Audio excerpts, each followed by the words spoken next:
ଜୀବନରେ ସବୁଠାରୁ ବଡ଼ ଶିକ୍ଷକ ହେଉଛି ଦୁଃଖ।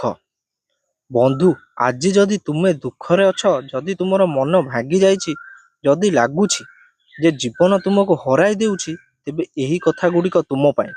କେବେ କେବେ ଜୀବନ ଆମକୁ ଏମିତି ଏକ ମୋଡ଼ରେ ଆଣି ଠିଆ କରିଦିଏ ଯେଉଁଠାରେ ସବୁ କିଛି ଅନ୍ଧାର ଲାଗେ। ଯେଉଁ ଲୋକକୁ ଆମେ ନିଜର ବୋଲି ଭାବିଥିଲୁ ସେମାନେ ଆମକୁ ଛାଡ଼ି ଚାଲିଯାଆନ୍ତି। ଯେଉଁ ସ୍ୱପ୍ନ ପାଇଁ ଆମେ ରାତି ରାତି ଜାଗିଥାଉ ସେ ସ୍ୱପ୍ନ ଭାଙ୍ଗିଯାଏ। ସେହି ସମୟରେ ଆମେ ଭାବୁ, ମୋ ସହିତ ହିଁ ଏମିତି କାହିଁକି ହେଲା? କିନ୍ତୁ ସତ୍ୟ ହେଉଛି ଦୁଃଖ କାହାକୁ ଛାଡ଼େ ନାହିଁ। ପ୍ରତ୍ୟେକ ସଫଳ ଲୋକଙ୍କ ଜୀବନରେ ମଧ୍ୟ ଏମିତି ଏକ ଅଧ୍ୟାୟ ଥିଲା ଯେଉଁଠାରେ ସେମାନେ ଏକା ଥିଲେ, ଭାଙ୍ଗି ପଡ଼ିଥିଲେ, କାନ୍ଦିଥିଲେ। କିନ୍ତୁ ପାର୍ଥକ୍ୟ କ'ଣ ଥିଲା? ସେମାନେ ନିଜ ଦୁଃଖକୁ ନିଜର ଶକ୍ତି କରାଇ ଦେଇଥିଲେ। ବନ୍ଧୁ, ମନେ ରଖ, ଭାଙ୍ଗିଯିବା ଖରାପ ନୁହେଁ, ଭାଙ୍ଗିଯାଇ ପୁଣି ନିଜକୁ ଗଢ଼ିବା ହିଁ ଜୀବନର ସବୁଠାରୁ ବଡ଼ ବିଜୟ।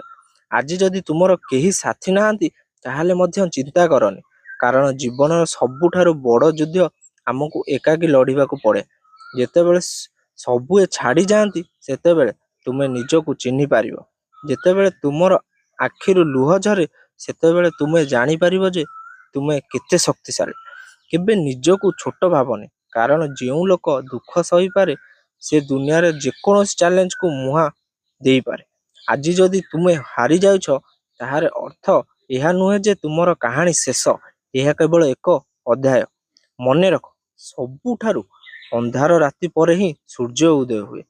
ତେଣୁ ଆଜି ନିଜକୁ ଗୋଟିଏ ପ୍ରତିଜ୍ଞା ଦିଅ, ମୁଁ କାନ୍ଦିବି କିନ୍ତୁ ହାରିବି ନାହିଁ, ମୁଁ ଭାଙ୍ଗିବି କିନ୍ତୁ ଥମ୍ବିବି ନାହିଁ, ମୁଁ ଏକା ଚାଲିବି କିନ୍ତୁ ନିଜ ସ୍ୱପ୍ନକୁ ଛାଡ଼ିବି ନାହିଁ।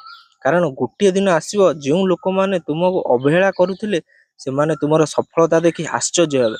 ଯେଉଁ ଦୁଃଖ ଆଜି ତୁମକୁ କନ୍ଦାଉଛି ସେହି ଦୁଃଖ ହିଁ କାଲି ତୁମକୁ ଶକ୍ତିଶାଳୀ କରିଦେବ।